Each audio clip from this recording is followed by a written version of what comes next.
Hello दोस्तों, Gurmeet academy में एक बार फिर से मैं आप सभी लोगों का स्वागत करता हूँ। तो आज की जो हमारी क्लास है वो है एंशियंट हिस्ट्री। तो एंशियंट हिस्ट्री जो है आपको पढ़ाने जा रहा हूँ। तो मैं आपको सिर्फ इसमें नोट्स नहीं दिखाऊंगा, नोट्स जो है बोर्ड पे नहीं लिखूंगा कुछ भी। मैं आपको सिर्फ बताऊंगा, आपको सुनना है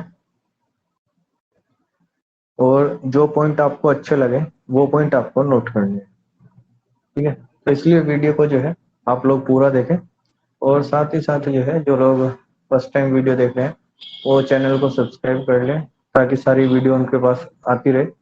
जैसे कि हमारा 24 सितंबर को, सॉरी 24 अगस्त को अभी हमारा एग्जाम होना है पीईटी का। तो पीईटी में आपका हिस्ट्री, ज्योग्राफी, सिविक्स सारी चीजें आएंगी। जीएस का जितना पोर्शन हो सकेगा उस टाइम तक मैं आपको ज्यादा से ज्यादा कवर कराऊंगा।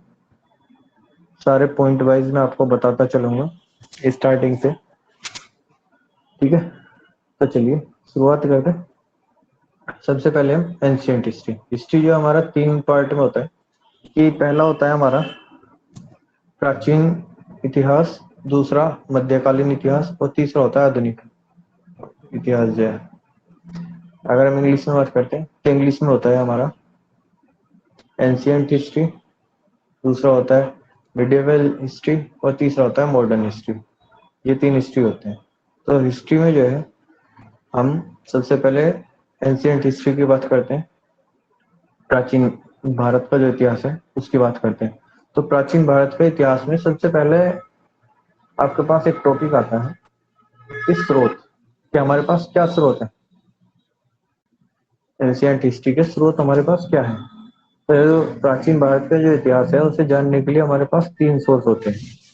पहला सोर्स होता है साहित्यिक, दूसरा विदेशी यात्रा और तीसरा होता है पुरातात्विक संबंधी जो स्रोत है या साक्ष्य है वे। तो साहित्यिक में क्या आता है कि साहित्यिक हमारे ऐसे जो साहित्यिक हमारे ग्रंथ हैं, साहित्यिक ग्रंथों से प्राप्त हमारे जो ऐतिहासिक वस्तुओं का अध्ययन है वो हमारा कहता है साहित्यिक साक्ष्य। ठीक है, इसके अंतर्गत जो है साहित्यिक साहित्यिक साक्ष्य को जो है 2 भागों में विभाजित किया गया है। पहला धार्मिक साहित्य, दूसरा लौकिक साहित्य। अगर धार्मिक साहित्य की बात करते हैं तो धार्मिक साहित्य के अंतर्गत जो है ब्राह्मण ग्रंथ, जिसके अंदर वेद, उपनिषद, रामायण, महाभारत और पुराने ग्रंथ जो भी है वो सब इसके अंदर आ जाते हैं। दूसरा आता है ब्राह्मणोत्तर ग्रंथ, जिसमें जैन और बौद्ध ग्रंथ आते हैं आपके। ठीक है, अब आते हैं लौकिक साहित्य। लौकिक साहित्य का जो है के अंतर्गत ऐतिहासिक ग्रंथ, जीवनी का कल्पना प्रधान और गल्प साहित्य का वर्णन कर होता है। और तो जिन सब चीजें आपका जीवनी हो, आपके ऐतिहासिक ग्रंथ हो, आपका कल्पना हो, तो जो कल्पना प्रधान ग्रंथ है या जो है गल्प साहित्य है इसका वर्णन होता हो तो वो सब कहलाता है आपका धर्मोत्तर साहित्य या फिर लौकिक साहित्य। लौकिक साहित्य को जो है हम धर्मोत्तर साहित्य भी कहते हैं। इस प्रकार की जो कृत्य है उनका तत्कालीन भारतीय समाज में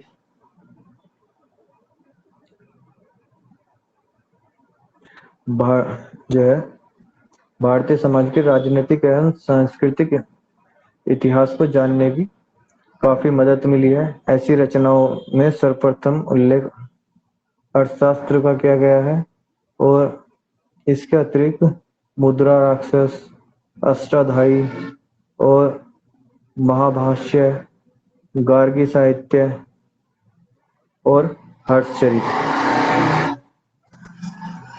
ये सारी चीजें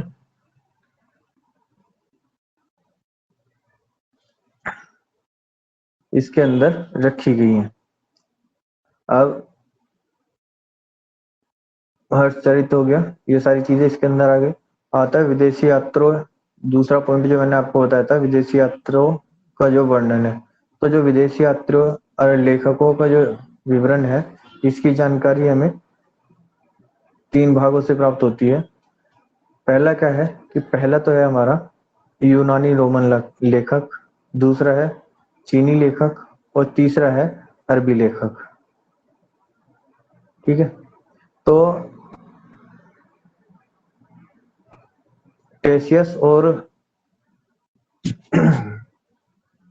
टेसियस हो गया आपका, और हेरोडोटस जो है यूनान और रोम के प्राचीन लेखक है, और इतिहास के पिता जो है हेरोडोटस को कहा जाता है। इन्होंने 5वीं शताब्दी ईस्वी पूर्व जो है हिस्टोरिका नामक पुस्तक की रचना की थी, जिसमें भारत और फ्रांस के संबंधों का वर्णन किया गया था। ठीक है, इसके अलावा नेक्स्ट पॉइंट आ जाता है हमारा निकार्स और आर्नेक्रिस्टस और ओस्ट्रोवुल्स। ये वो लेखक हैं जिन्होंने सिकंदर के समकालीन थे। इन लेखकों के द्वारा जो है तत्कालीन भारतीय इतिहास से जोड़े गए प्रमाणिक मिलते हैं, और सिकंदर के बाद के लेखकों में मेगस्थनीज हो गया, सबसे महत्वपूर्ण जो होता है वो मेगस्थनीज ही होता है। और मेगस्थनीज जो था वो यूनानी राज्य सेकुलस का राजदूत था। वह चंद्रगुप्त मौर्य के दरबार में करीब 14 वर्ष रहा, और उसने इंडिका नामक पुस्तक की जो है रचना की।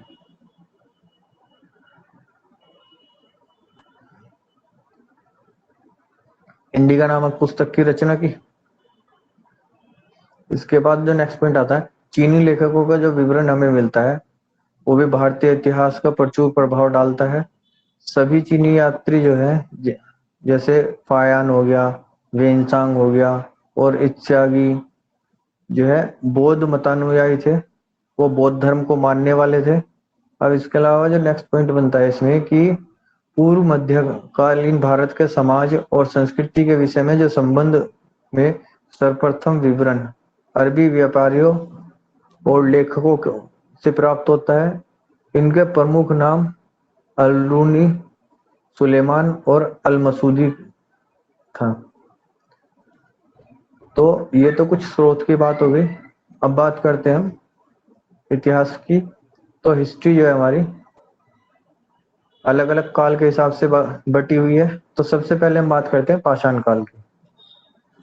ठीक है, तो पाषाण काल में जो है मनुष्य की कहानी जो है करीब आज से लगभग 10,000 वर्ष पूर्व की है। उस टाइम पर जो है जिसे हम ज्ञानी मानव, जो आज का आधुनिक मानव है, जिसे हम होमो सेपियंस कहते हैं, वो जो है होमो सेपियंस की प्रजाति जो है धरती पर आ चुकी थी। और होमो सेपियंस की जो प्रजाति है हमारी, ये आज से करीब 40,000 वर्ष पहले जो है ये पृथ्वी पर आ चुकी थी। अब बात करें, समस्त इतिहास को जो है 3 कालों में विभाजित किया जाता है। पहला जो है प्राक ऐतिहासिक, या फिर हम इसे बोलते हैं जो है प्रोगैतिहासिक, सॉरी प्रागैतिहासिक बोलते हैं इसे हम प्री हिस्टोरिक एज बोलते हैं।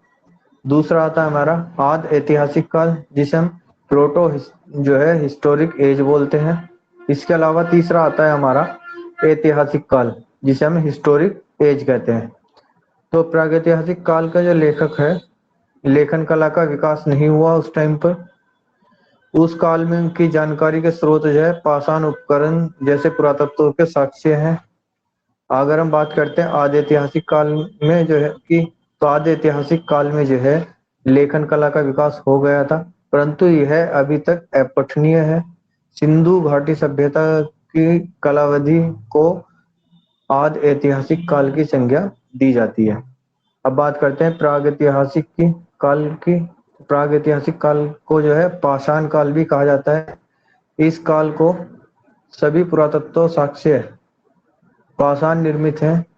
इसे 3 कालों में बांटा गया है। पहला पुरापाषाण काल, दूसरा मध्य पाषाण काल, तीसरा नवपाषाण काल। अगर हम पुरापाषाण काल की बात करते हैं,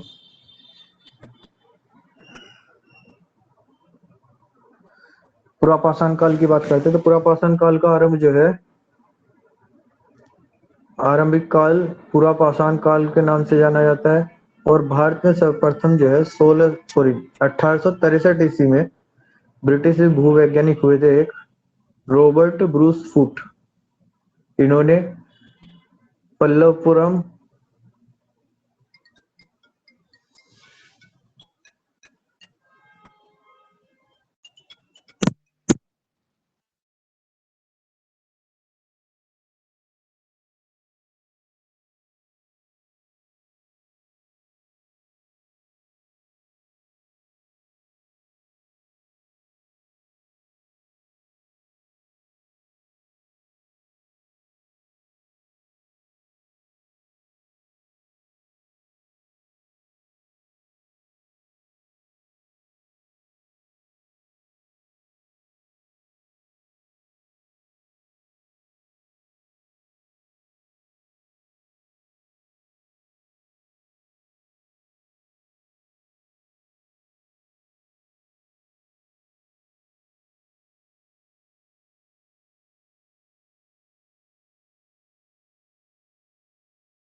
हेलो।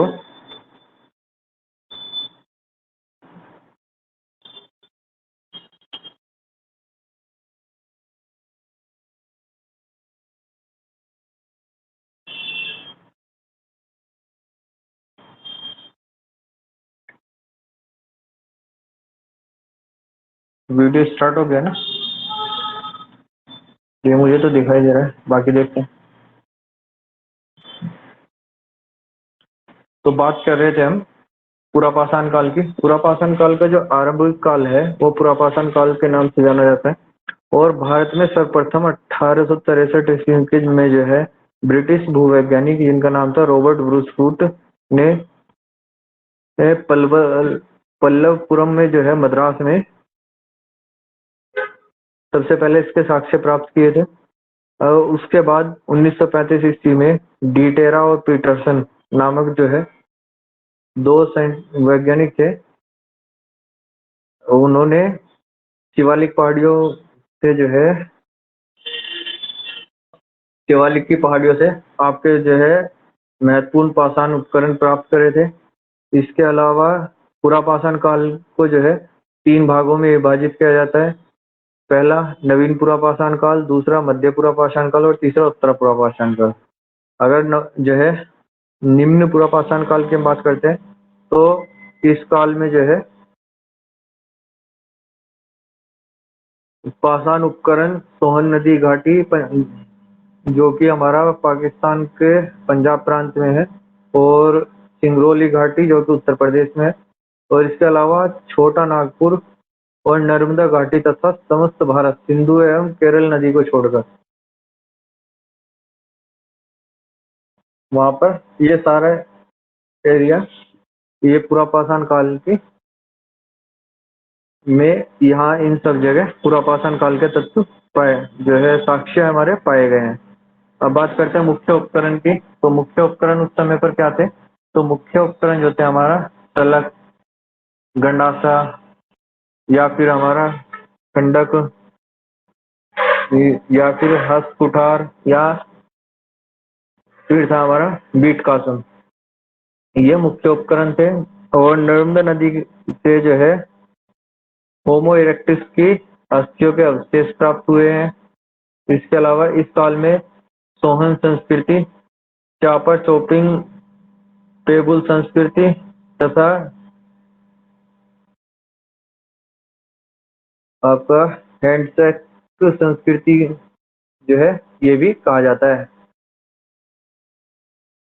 जो आपका निम्न जो है पुरापाषाण काल है इसको 3 नाम से जाना जाता है। पहला सोहन संस्कृति, दूसरा चापर चोपिंग पेबुल संस्कृति, तीसरा हैंडेक संस्कृति। ठीक है। इसके अलावा इस काल जो है इस काल में मानव जो है जानवरों का शिकार करता था तथा कंदराओं में जानवरों की तरह रहता था। तो ये सारे कुछ पॉइंट्स थे जो आपके पुरापाषाण निम्न पुरापाषाण काल के थे। अब बात करते हैं मध्य पाषाण काल। तो मध्य पाषाण काल में जो है इस काल में सिंधु नदी जो पाकिस्तान में सिंध जो एरिया है वो पाकिस्तान में है, और इसके अलावा केरल और नेपाल को छोड़कर भारत के प्राय सभी प्रांतों में मनुष्य के अस्तित्व के प्रमाण प्राप्त हुए हैं। इसके अलावा मुख्य स्थल है नेवासा। नेवासा के अलावा डीडवाना जो कि नेवासा आपका महाराष्ट्र में हो गया, डीडवाना आपका राजस्थान में हो गया, और भूमबेटका, नर्मदा नदी और पुरुलिया। पुरुलिया जो आपका पश्चिमी बंगाल में हो गया, और तंगभद्रा नदी जो है ये सारे जो है यहाँ पर मनुष्य के अस्तित्व के प्रमाण पाए गए हैं। इसके अलावा बात करते हैं तो भूमबेटका में जो है 200 से अधिक चट्टाने गुफाओं में इस काल के लोगों के रहने के साक्ष्य तथा चित्रकारी के प्रमाण भी मिले हैं। भूमबेटका की जो गुफा है वहाँ पे चित्रकारी के भी प्रमाण मिले हैं। और चित्रकारी जो होती थी वो आपके हरे और नीले सॉरी हरे और लाल रंग का उपयोग चित्रकारी में किया गया है। इसके बाद आता है उच्च पुरापाषाण काल। तो इसमें रंगीटूना तथा कुरुनल आंध्र प्रदेश और सोलापुर एवं बीजापुर में इसके प्रमाण मिले हैं। आते हैं अस्थि उपकरण। तो अस्थि उपकरण जो है इसके अल्पसंख्यक छड़े, मत्स्य भाला जिसे हम जो है हार्पून कहते हैं, और नोकदार सुइयां उस समय के जो है अस्थियों से बने हुए कुछ उपकरण है ये। इसके अलावा बेलन घाटी में जो है शुद्ध फलक उद्योग के अवशेष प्राप्त हुए हैं। मुख्य स्थल जो है बगोर, पंचपद्र घाटी और सोजात राजस्थान, लंगनाज गुजरात, और इसके अलावा अखज और बलसाना विंध्या एवं सतपुरा के क्षेत्र में जो है, और आदमगढ़, और इसके अलावा जो है भीमबेटका हो गया, वीरभानपुर हो गया आपका। वीरभानपुर आपका पश्चिम बंगाल में है। इसके अलावा कर्नाटक के संलग्न तथा उत्तर प्रदेश के सराय नाहर, राय और लेखी हिमा और मोहराना पहाड़, ये सारे जो हैं इसके मुख्य स्थल हैं। अब बात करते हैं नेक्स्ट पॉइंट। तो इसमें जो है इस काल के लोग अंत्येष्टि क्रिया से परिचित थे। जो है अंतिम संस्कार जो है वो इस काल में किया जाता था, उच्च पाषाण काल में। ठीक है, और अंत्येष्टि से परिचित, और कुछ जगह जो है ऐसा कुछ ऐसी जगह भी मिली है जहां पर मानव के कंकाल के साथ साथ कुत्ते का कंकाल भी जो है, या मानव अस्थियों के साथ साथ कुत्ते की अस्थियों के भी जो है साक्ष्य मिले हैं। तो ये भी माना गया है कि कुछ जो हमारे जातियां थी वो, या कुछ उस टाइम पे जो कबीले रहे हैं, उन्होंने कुछ प्रथा ऐसी थी कुछ जगह पर कि जहाँ मनुष्य को मर जाने पर उसके साथ साथ कुत्ते को भी या तो दफना दिया जाता था, या उसकी जो है अंतिम क्रियाक्रम कर दिया जाता था। ठीक है, और पंचमढ़ी में महादेव पहाड़ियों के मध्य पाषाण युग के शैल्य शास्त्र मिले हैं।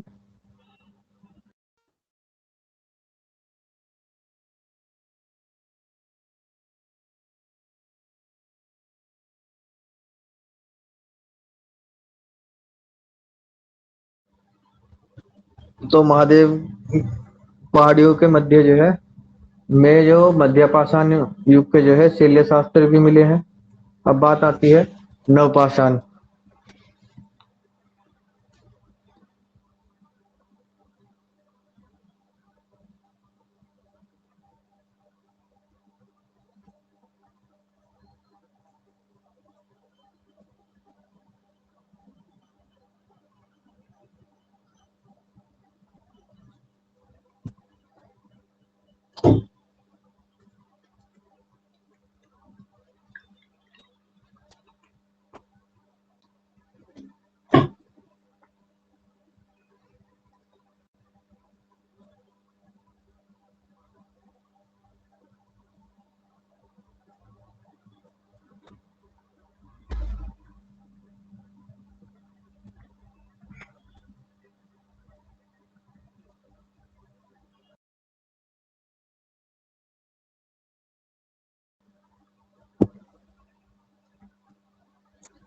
बात करते हैं नवपाषाण की। तो नवपाषाण काल में जो है आपका आदमगढ़, चिरांद जो बिहार में है, और बलूचिस्तान और उत्तर प्रदेश की जो बेलन घाटियां है, उसके अलावा बुरजहोम और गफर कराल जो कि कश्मीर का एक एरिया है, और मेहरगढ़ पश्चिम बंगाल, और प्रायद्वीपीय भारत और कोट दीजी आदि मुख्य स्थल रहे हैं। तो कृषि नवपाषाण काल में जो है आपका कृषि कार्य आपका आरंभ हो चुका था, पशुपालन आपका आरंभ हो चुका था, और मृदभांड का निर्माण, कपड़ा बुनाई और आग से भोजन पकाना, मनुष्य का स्थायी निवास जो है, ये सब चीजें विकसित हो चुकी थी। साथ ही साथ खर व बांस की झोपड़ी के बनाए हुए घर भी जो है देखे जाने लगे थे।